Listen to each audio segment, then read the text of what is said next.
Hi everyone, I'm Suyok from One Stop Solution. In this video, I will show you how to see watch history on TikTok.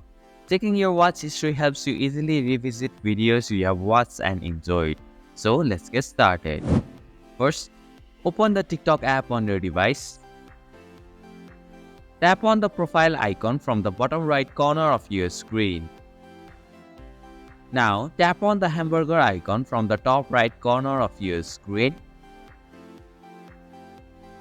From the menu, tap on the Settings and Privacy option. Here, you can see the Activity Center option. Tap on it. Now, tap on Watch History.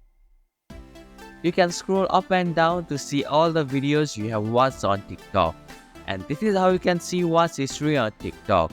Thank you for watching One Stop Solution. Hope this video was helpful. If it was, then hit the like button and comment down if you have any questions or feedback. Also, if you are new to our channel, please subscribe and hit the bell icon so that you won't miss out upcoming videos.